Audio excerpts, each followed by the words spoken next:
Alright, so it's time we take a look at the updated Lucy build for Cyberpunk 2.0. We get some insane new mechanics that make this build better than ever.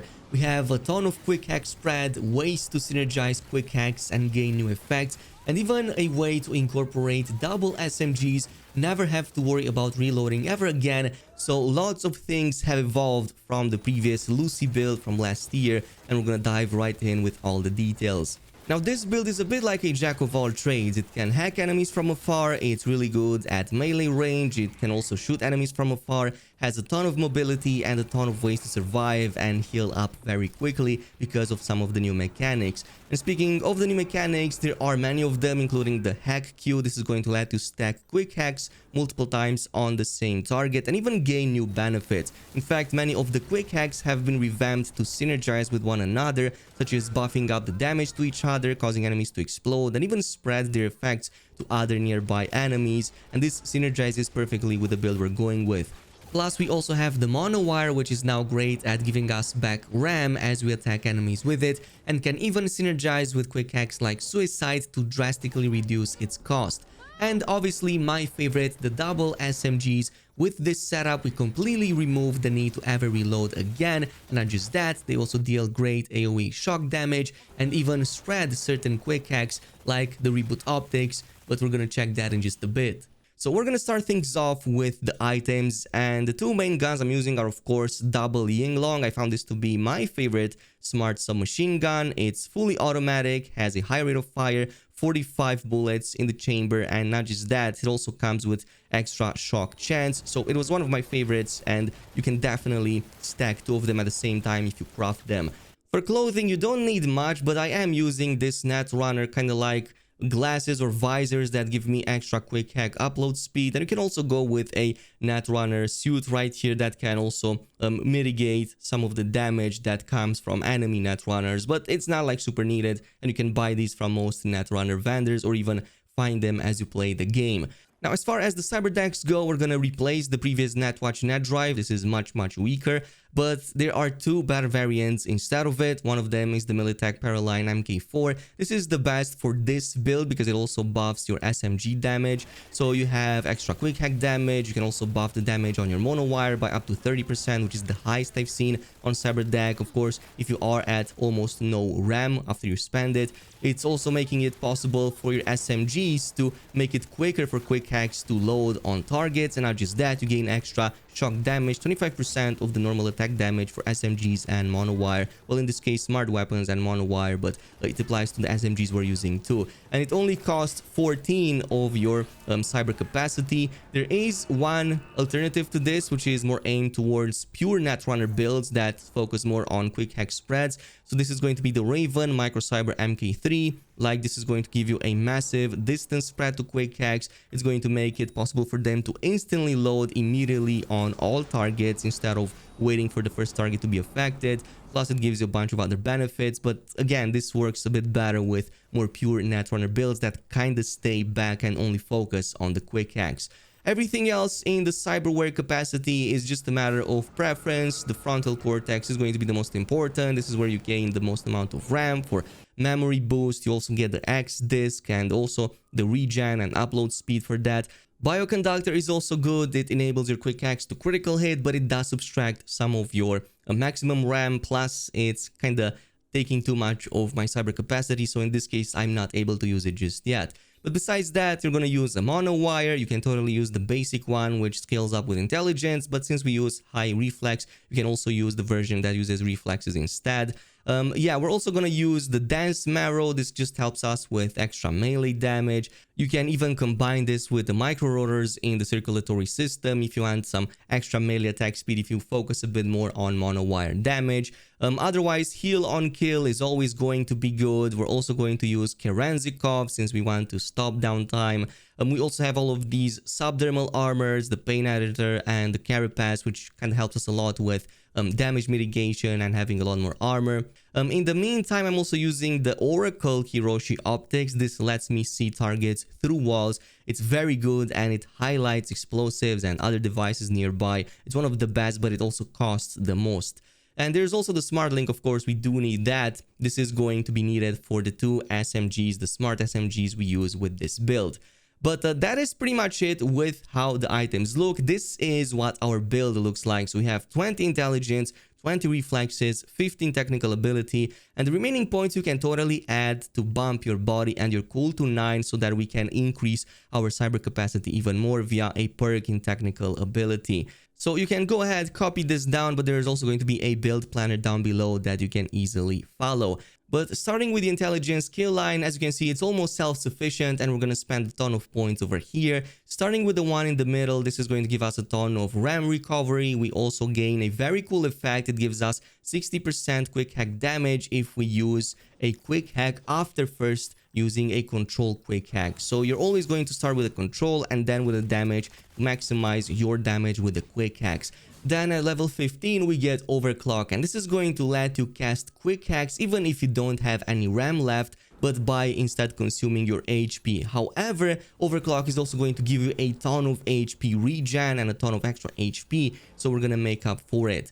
Eventually, we can even get the spillover, which is going to have a very good chance to spread any quick hack to additional targets. So this includes even non-spreadable quick hacks. That's going to be very good. This is even going to eventually synergize with the smart synergy for SMGs and other smart weapons to basically gain additional damage and instant target lock. In terms of the passives here, some of the best are subordination, which is going to increase the duration of control quick hacks by 100%. So if you use malfunction or weapon glitch or even impair movement, this is going to help a ton with that.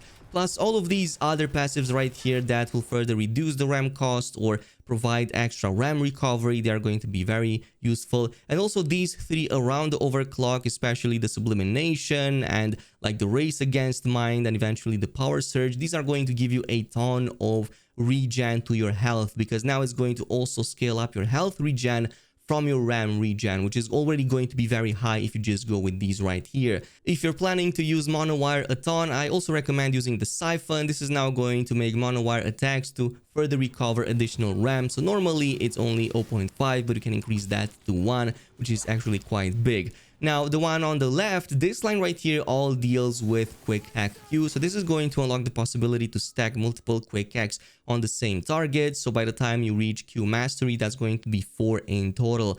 Upload speed and extra damage and extra RAM as you apply these against targets.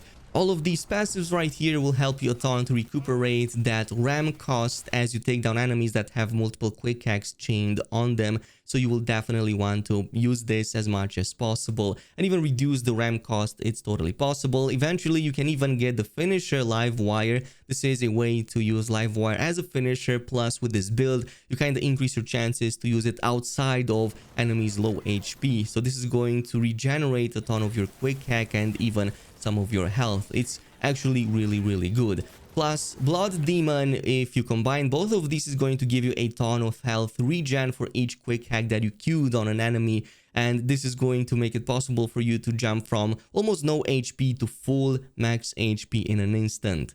Now for the SMGs, we also go with this right side kind of line right here that's going to buff our smart weapons. So now we can target lock enemies faster, we deal more damage, the lock on is much better, and you can even lock on multiple targets at the same time. Even if you don't aim but keep it at hip fire, is going to be very useful, especially if you go with the targeting finish. This is going to enable multiple target locks, and I also suggest going with no escape to prolong that or reset the lock on when you keep shooting the same target. And this is what we're going to combine with the submachine fun in the reflex skill line. So this is going to make it possible for us to switch SMGs faster and also instantly reload them when we switch between them.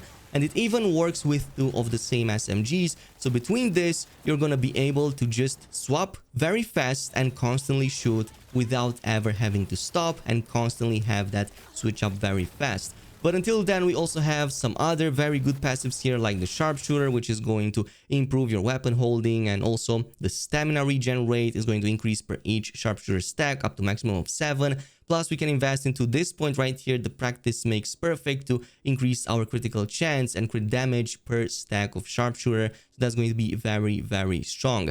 but everything else along the line, you should definitely get it too. It's going to be quite helpful. Additionally, if you're fighting high-level targets like Max Stack or Cyber Psychos with huge amounts of HP, you can use Salt in the Wound, which is basically going to double your damage for every 7th consecutive shot. So the more you use it against them, the better it's going to be. Everything else here is going to be with the maneuverability, so we're going to use dash and air dash, plus the possibility to use multitasker so that we can also shoot when sprinting, sliding, and vaulting. And we also use this right here at the top called Tailwind, so that we constantly regenerate stamina as we do air dashes and double jumps. And from this point on, it's just a matter of preferences. I also went with a few points into the health line, simply because we have a bunch of health regen in combat here that helps a ton. And also in the technical ability, especially the Renaissance Punk, this is going to give us about 16 and eventually 20 extra cyber capacity by just having at least a few of our attributes to 9 or higher.